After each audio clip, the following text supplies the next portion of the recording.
Hello everyone, আসসালামু আলাইকুম। আমি মেঘা, আশা করছি ভালো আছেন।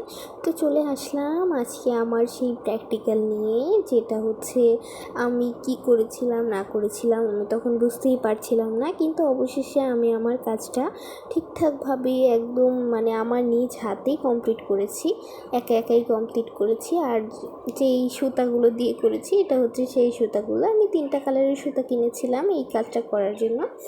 আর আমি প্রথমত একটা অন্য ডিজাইন নিয়ে কাজ করেছিলাম, একটা লাভ শেপের কাজ নিয়ে, বাট ওটা আমি পুরো বিগড়ে দিয়েছি, পুরো নষ্ট করে ফেলেছি। এরপরে আমার মাথায় আসলে আমি এরকম কিছু করতে পারি, সাথে আমি বড় আপুদের কাছ থেকেও কিছু আইডিয়া নিয়েছিলাম। তো এই ছিল আমার প্রথম কাজটা, যেটা করতে গিয়ে আমার পুরো 12টা বেজে গেছে।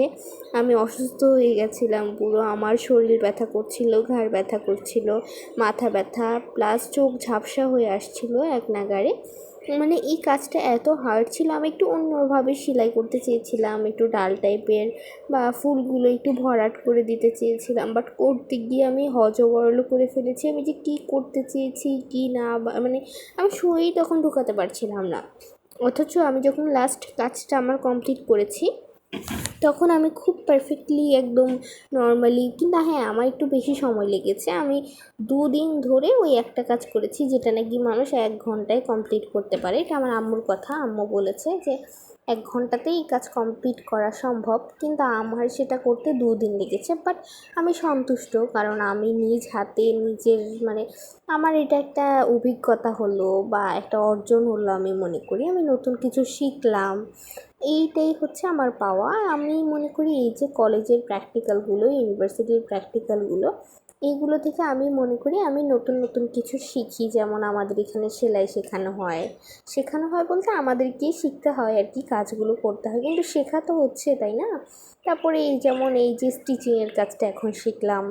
তারপরে তাছাড়াও আমাদের যেমন একটু রান্নাবান্নার কাজ থাকে, আরও অনেক কাজ থাকে, বেবিদের নিয়েও অনেক কাজ থাকে, বিভিন্ন মাইনর সাবজেক্টের আলাদা আলাদা প্র্যাকটিক্যাল। আমার প্র্যাকটিক্যালগুলো করতে আসলে খুব মজা লাগে। হ্যাঁ, লেখালেখির কাজও টুকটাক থাকে, কিন্তু এই হাতের কাজগুলো আমার ভীষণ পছন্দ। যেমন আমাদের বিভিন্ন শাড়ি মেকিংয়ের কাজ থাকে, যেমন ব্লক প্রিন্ট, টাই এগুলো। তো নতুন নতুন কিছু শিখতে কার না ভালো লাগে, কিন্তু এই যে এত কষ্ট এত স্ট্রাগলের পর আমি একটা পরিপূর্ণ কাজ কমপ্লিট করতে পেরেছি, সেটা দেখে আমি খুবই খুশি। আমি আমার আম্মুকে দেখিয়েছি, আব্বুকে দেখিয়েছি, তারাও বলেছে যথেষ্ট সুন্দর হয়েছে।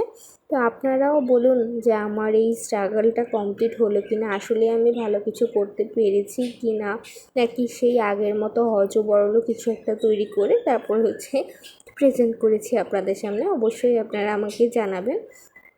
আর এই যে আমার এত স্ট্রাগল এত কিছু, এটার পাশে অবশ্যই আপনারা থাকবেন। আসসালামু আলাইকুম।